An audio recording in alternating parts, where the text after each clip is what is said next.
নাজিরাবাদ অগ্নিকাণ্ড মামলা, ভাড়াটিয়ার কাজে আমার কোনো ভূমিকা নেই, আদালতে সাফাই। ৭২ বছরের অভিযুক্তের আইনজীবীর পুলিশ হেফাজতের আবেদন মঞ্জুর। নাজিরাবাদ অগ্নিকাণ্ড মামলায় আদালতে সওয়াল জবাব ঘিরে তীব্র বিতর্ক তৈরি হয়।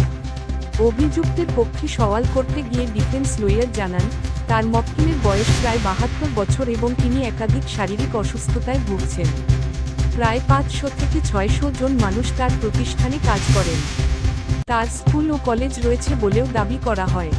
আইনজীবীর বক্তব্য, অভিযুক্ত ২০১৬ সাল থেকে ওই প্রাঙ্গণের বৈধ হোল্ডার হলেও ২০২৩ সালে সেটি ভাড়ায় দেওয়া হয়। ভাড়ার চুক্তিতে স্পষ্টভাবে উল্লেখ ছিল, সেখানে কোনো বিপজ্জনক বা দাহ্য পদার্থ মজুত করা যাবে না। কিন্তু ভাড়াটিয়ার দ্বারা বিপজ্জনক সামগ্রী রাখা থেকে এই দুর্ঘটনা ঘটে, যেখানে অভিযুক্তের কোনো ভূমিকা নেই বলে দাবি করা হয়। ভাড়াটিয়া ওই প্রাঙ্গণে কী করছিল, সে বিষয়ে মালিক পক্ষের কোনো হস্তক্ষেপ ছিল না বলেও আদালতে জানানো হয়। এছাড়াও আইনজীবী প্রশ্ন তোলেন, কিভাবে একসঙ্গে অনিচ্ছাকৃত খুন ও খুনের চেষ্টা, এই দুই ধারায় মামলা রুজু করা হয়েছে। রিমান্ড আবেদনে অভিযুক্তকে পলাতক বলা হয়েছে বলেও আপত্তি তোলা হয়। দাবি করা হয়, পুলিশ আগের দিন ফোন করেই ভ্যারিয়া, পূর্ব মেদিনীপুর থেকে অভিযুক্তকে ডেকে এনেছিল। প্রয়োজনে পুলিশ ও অভিযুক্তের টাওয়ার লোকেশন যাচাই করার আর্জিও জানানো হয়। আইনজীবী আরও যুক্তি দেন, দেশে সাম্প্রতিক সময়ে একাধিক বিমান দুর্ঘটনা ঘটলেও বিমান সংস্থা বা বিমানের মালিককে গ্রেপ্তার করা হয়নি।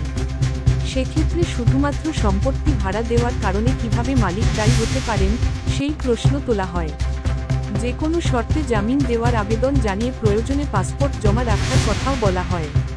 অন্যদিকে সরকারি কৌঁসুলি পিপি জানান, ওই প্রাঙ্গণে দুটি সংস্থা কাজ করছিল। একটি সংস্থার গুদামের দায়িত্বে ছিলেন অভিযুক্ত নিজে এবং অন্যটি গঙ্গা ফ্লোরিস্ট। সেখানে এলপিজি সিলিন্ডার, কাপড় ও একাধিক দাহ্য পদার্থ মজুদ ছিল। মালিক হিসেবে কর্মীরা সেখানে কাজ করার সময় কিভাবে এমন বিপজ্জনক সামগ্রী রাখা হচ্ছিল, তার দায় এড়ানো যায় না বলেই দাবি করেন তিনি। ঘটনার নেপথ্যে কী ঘটেছিল তা উদ্ঘাটনের জন্য ১০ দিনের পুলিশ হেফাজতের আবেদন জানানো হয়। সব পক্ষের সওয়াল জবাব শোনার পর আদালত ৪ ফেব্রুয়ারি ২০২৬ পর্যন্ত অভিযুক্তকে পুলিশ হেফাজতে রাখার নির্দেশ দেয়। মৃন্ময় লস্করের রিপোর্ট, জেলার বার্তা।